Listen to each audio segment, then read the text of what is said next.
నమస్తే, welcome to our channel. ముందుగా అందరికీ హనుమాన్ జయంతి శుభాకాంక్షలు. మనతో పాటు ఉన్నారు కేఎస్ఆర్ గారు. ఆయన అడిగి హనుమాన్ జయంతి విశిష్టత గురించి తెలుసుకుందాం. గురుగారు నమస్తే. నమస్తే అమ్మా. గురుగారు, మీకు హనుమాన్ జయంతి శుభాకాంక్షలు. మన ప్రేక్షకులందరికీ కూడా హనుమత్ జయంతి శుభాకాంక్షలు. ఎటువంటి మనుషులు అయినా ఎటువంటి అధైర్యం ఉన్నా ధైర్యాన్ని ఇచ్చే దేవుడు హనుమంతుడు. పిలిస్తే పలికేది హనుమంతుడు. హనుమాన్ చాలీసా చదివితే ఎన్నో కోరికలు నెరవేరుతాయని ఒక నమ్మకం మనుషులు చాలా ఉంటుంది. అలాంటి ఒక్క సులభంగా పిలిచే దేవుడు హనుమంతుడు. ప్రతి ఒక్కరికి హనుమాన్ చాలీసా అనేది చాలా ఇష్టం.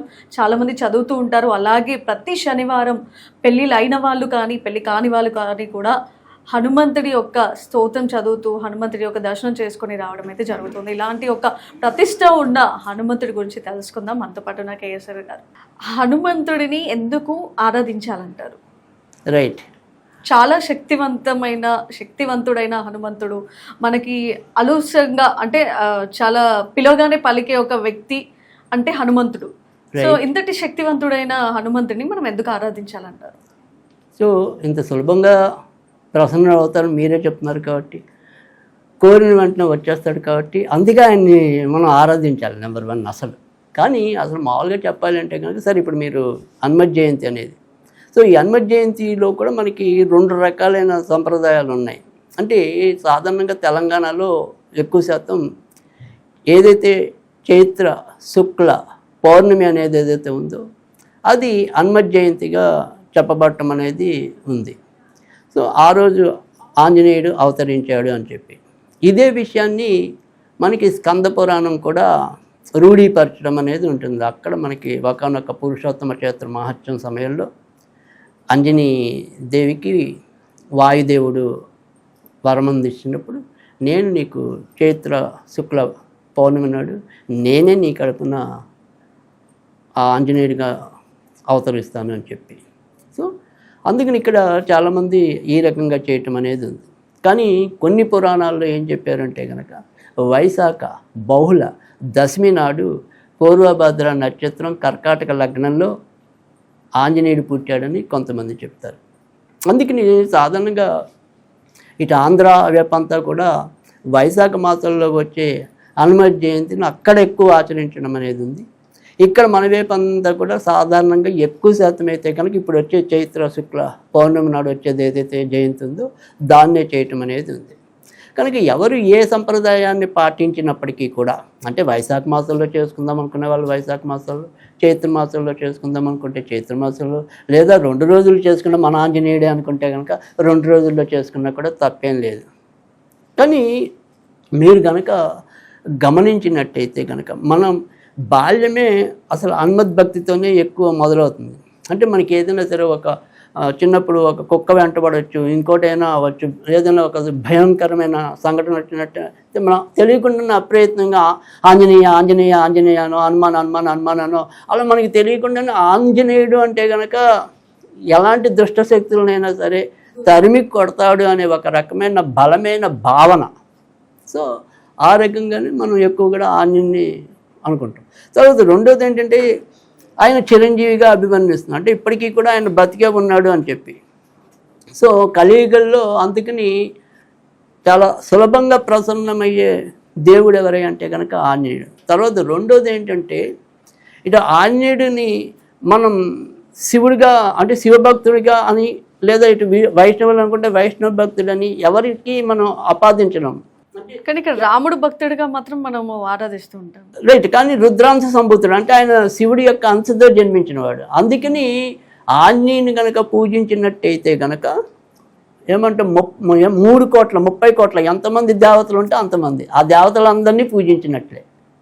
ఎందుకనంటే అన్ని వరాలు ఆంజనేయుడు పొందాడు. సో ఇక్కడ ఏదైనప్పటికీ అంటే నేననేది మనకి ఎన్ని కోట్ల అనేది కాదు ఇక్కడ దేవతలు అనేది. సో వాళ్ళు ఎంతమంది ఉన్నా కానీ అంతమంది వరాలు అంటే వాళ్ళందరినీ కూడా పూజించిన, అంటే ఆంజనేయుని కనుక పూజిస్తే అంతమంది దేవతల్ని పూజించినట్టు. మీరు ఎంతమంది అనుకుంటే అంతమంది దేవతలు. ఓకే, అన్ని రకాలైన వరాలు ఆంజనేయుడు పొందాడు. సో ఆంజనేయుని పూజించటము అంటే కనుక మనకి చాలా అవసరం. అంటే సాధారణంగా మనలో ఏది ఎక్కువగా లోపిస్తూ ఉంటుంది, ఏదైనా సరే చిన్న కష్టం రాగానే భయపడేదే ఎక్కువ ఉంటుంది, బెంబేలు పడుతూ ఉంటాం. కానీ ఆంజనేయుని చూడగానే మనకి ఒక రకమైన ఉత్తేజం రావటం అనేది ఉంటుంది. తర్వాత రెండోది వచ్చేప్పటికి ఏంటంటే ఆంజనేయుని చాలా తేలికైన పద్ధతుల్లోనూ పూజించవచ్చు, కఠినమైన పద్ధతుల్లోనూ పూజించవచ్చు. ఇప్పుడు మాబాటి జ్యోతిష్కులు ఉన్నారనుకోండి, స్వప్నాంజనేయ అని చెప్పి ఆ రూపంలో కనుక ఆరాధించినట్టయితే కనుక ఈ మీకు వచ్చే ఏవైతే సమస్యలు ఉంటూ ఉంటాయో మాకు వాటికి నివారణ అనేది, పరిష్కారం అనేది ఆంజనేయుడు కల్లో తెలుపుతాడు అని చెప్పి ఆ రకంగా స్వప్నాంజనేయ ఆరాధన చేయటం అనేది కూడా ఉంది. అంతేకాకుండా ఏదైనప్పటికీ కూడా వాలాగ్ర హనుమాన్ అని చెప్పి ఆయన యొక్క వాలం ఏదైతే ఉంటుందో దానికి వరుసగా మినపగింజలు ప్రతిరోజు కూడా అద్దుకుంటూ వెళ్ళి ఆ తోక పూర్తి చేయటం అనేది ఉంటుంది. సో దానివల్ల ఎలాంటి కష్టమైన కోరికైనా సరే తీరటం, వాలాగ్ర హనుమాన్ అంటారు దాన్ని. సో ఇలా ఆంజనేయుని అనేక రకాలుగా పూజించడం అనేది ఉంది. తర్వాత మార్గశిర మాసం త్రయోదశి నాడు హనుమద్ వ్రతం చేయటం అనేది కూడా అనేక చోట్ల సంప్రదాయం ఉంది. హనుమాన్ చాలీసా కూడా చదువుతూ ఉంటారు హనుమాన్ జయంతి రోజు చాలామంది. అంటే హనుమాన్ జయంతి అనే కాదు, మనం ఏదైనా సరే ఒక హనుమాన్ చాలీసా అనేది మన కోరికలు తీరడానికి ఒక పద్ధతి ఉంది. అంటే ఇప్పుడు మీరు రోజుకి 11 సార్లు చొప్పున 40 రోజులు చదివితే ఎలాంటి కార్యమైనా సఫలీకృతం అవుతుంది అనేది హనుమాన్ చాలీసా విధానంలో ఒకటి. లేదు మీరు ఒకే ఏకాబిక్కిన 108 సార్లు కనుక చదివినట్టయితే కనుక శీఘ్రంగా ఫలితం ఇవ్వటం అనేది కూడా ఉంది. అలా కాకుండా ప్రతిరోజు కూడా క్రమం తప్పకుండా చదవటం అనేది అదొక పద్ధతి. అంటే మీరు నిర్దిష్టంగా ఏదైనా సరే ఒక కోరిక పెట్టుకుని, అంటే నాకు ఉద్యోగం కావాలనో, కళ్యాణం కావాలనో, ఇంకోటో మీరు ఏదైనా ఒక కోరిక పెట్టుకున్నప్పుడు మండలం అంటే 40 రోజులు కనుక. కానీ ఎన్నిసార్లు చెప్పారు? రోజుకి 11 సార్లు. సో 11 సార్లు అంటే మ్యాక్సిమం 11 1:30 లేదా 2 నిమిషాలు వేసుకోండి. అంటే 22 నిమిషాలు కష్టపడితే రోజుకి అయిపోతుంది. అలా 40 రోజులు చేయాలి. అలా 40 రోజులు చేయాలి.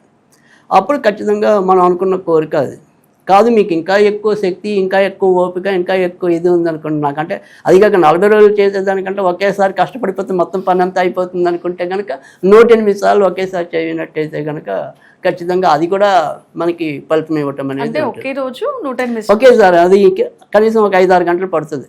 అలా ఓపికగా కూర్చుని చదవగలగాలి 108 సార్లు.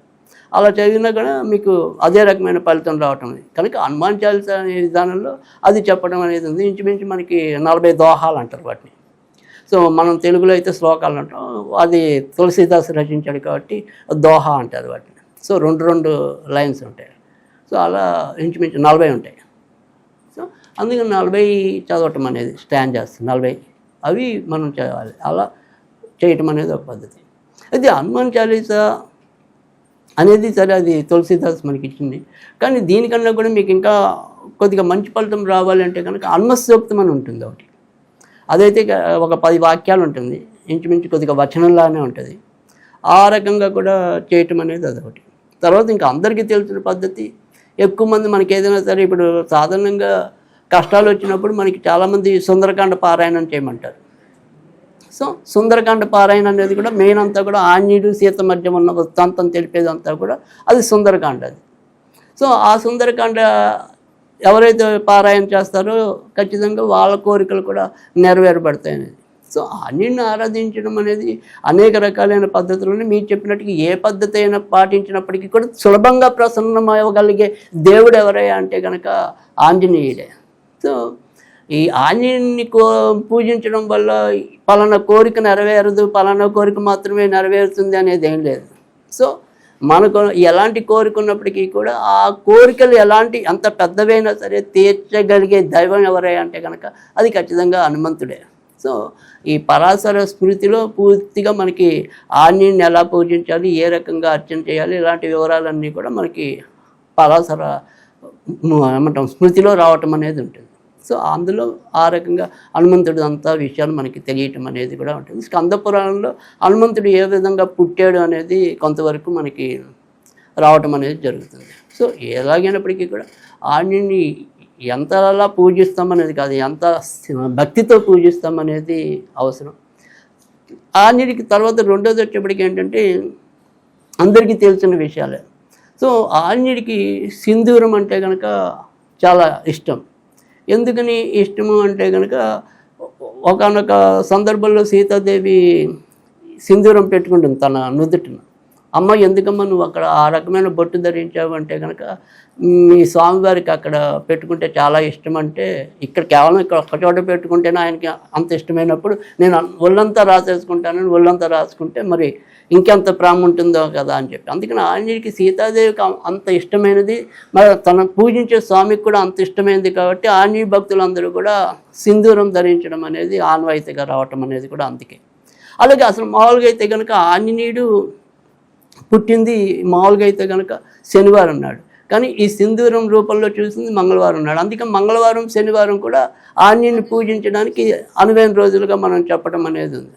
తర్వాత ఆంజనేయుడికి అప్పాలు అనేది కూడా నివేదన మనం చేస్తూ ఉంటాం. మినపగారెలు వడమాల అని వేస్తాం ఆంజనేయుడికి.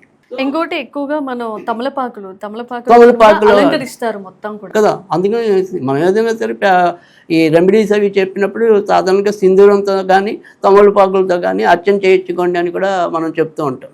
కనుక తమలపాకులు సింధూరం అనేది కూడా రెండు చాలా ఇష్టమైనవి. తర్వాత రెండోది వచ్చేప్పటికి ఏంటంటే ఈ సింధూరము తమలపాకు, అంటే తమలపాకు అనేది ఏంటంటే ఎవరైనా సరే పెళ్ళి కావాల్సిన వాళ్ళు ఎవరైనా ఆయన బ్రహ్మచారిగా అభివర్ణించినప్పటికీ కూడా ఏమంటే కళ్యాణ యోగం సంతాన యోగం ఇలాంటివి ఇవ్వాలన్నా కూడా ఆంజనేయుడి వల్ల అవుతుంది. సో ముఖ్యంగా తమలపాకులతో అర్చన చేయాలి, తమలపాకులతో పూజించాలి అనుకుంటే పెళ్లి కాని వాళ్ళకి అది ఇంకా చాలా సులభమైన ఉపాయం. సో సింధూరం అనేది ఏంటంటే ఏదైనా సరే మనకి రావాల్సిన సరిగ్గా సకాలంలో రాలేకపోవటం, తర్వాత భార్యాభర్తల మధ్య కొంత సఖ్యత సరిగ్గా లేకపోవటం, ఇలా కలహాలు ఇలాంటివి ఏమైనా ఉన్నప్పుడు ఏంటంటే అప్పుడు సింధూరంతో పూజ చేసినట్టయితే కనుక బాగా మేలు జరగటం అనేది ఉంటుంది. అదే పెళ్ళికి ఏదైనా సరే అవాంతరాలు ఆటంకాలు ఏర్పడితే కనుక వాళ్ళు తమలపాకులతో పూజ చేసినట్టయితే కనుక మంచి ఫలితాలు రావటం అన్నట్టు.